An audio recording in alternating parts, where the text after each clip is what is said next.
पूर्व मुख्यमंत्री भूपेश बघेल के कहना है कि प्रधानमंत्री आवास योजना में भारतीय जनता पार्टी की सरकार है ओकर पिछला सरकार में जब हितग्राही के संख्या रही सी वही बन के स्वीकृति व अनुशंसा करेगी।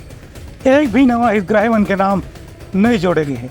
देश के पूर्व मुख्यमंत्री भूपेश बघेल आरोप लगाए थे कि राज्य में भाजपा के नवा सरकार बने के बाद भी पीएम आवास योजना में एक भी नवा हितग्राही के नाम नहीं जोड़े गए हैं। उनका कहना है कि उनका सरकार के कार्यकाल में जब तक भी हितग्राही मन के नाम के सर्वेक्षण करेगी रही से वही मन के नाम की स्वीकृति और अनुशंसा नवा सरकार केंद्र सरकार के पास में भेजी है। प्रधानमंत्री आवास के बारे में प्रश्न पूछा तो डिप्टी सीएम अरुण साहू जी का जवाब बिल्कुल ही असंतोषप्रद रहा।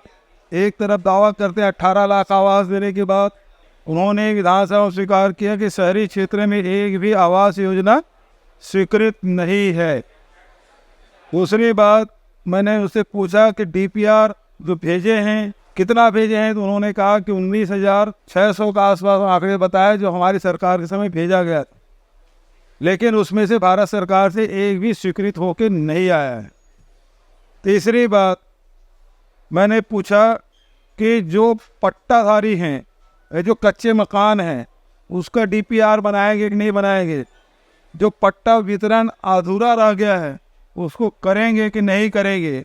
उस मामले में मंत्री जी गोलमोल जवाब दिए। आखिरी सवाल मैंने पूछा कि ये डीपीआर बनता है जो हितग्राहियों को जो पैसा मिलता है 2015 में जो डीपीआर बना था उसके हिसाब से आज 2024 है, 9 साल बीत गए। सब चाहे वो गिट्टी हो, सीमेंट हो, ईटा हो, छड़ हो, चाहे मजदूरी हो, सब की कीमत दुगुना हो गया है।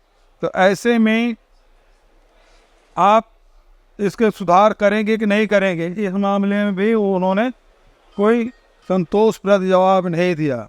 अंत में ये है कि बहुत आधार लिंक से पैसा जाता है, बहुत सारे लोग हैं जिसमें बैंक से लोन लिए होते हैं, वहाँ से जो पैसा आता है उसमें समायोजित कर देते हैं बैंक वाले, तो उसमें वो पैसा और इसलिए हितग्राही है वो बैंक का चक्कर लगाते रहते हैं, विभाग का चक्कर लगाते रहते हैं, इसके बारे में कोई जानकारी नहीं। जबकि ऐसे सैकड़ों केसेस पूरे छत्तीसगढ़ में आपको मिलेंगे जिसमें हितग्राहियों को पैसा मिला नहीं है, चाहे आधार लिंक के कारण से हो, चाहे बैंक के कारण से हो, चाहे बैंक में पुराने लोन होने के कारण से हो। तो ये स्थिति इस सरकार की है। उनका ये भी आरोप है कि 10 साल में पीएम आवास योजना के हितग्राही मन पर जतकर धनराशि की व्यवस्था राज्य में करेगी रही से अभी भी वो धनराशि में कोई बढ़ोतरी नहीं करेगी है, जबकि 10 साल में भवन निर्माण के सामग्री के दाम 2 गुना बढ़ गया है। ब्यूरो रिपोर्ट, उत्लंका न्यूज़।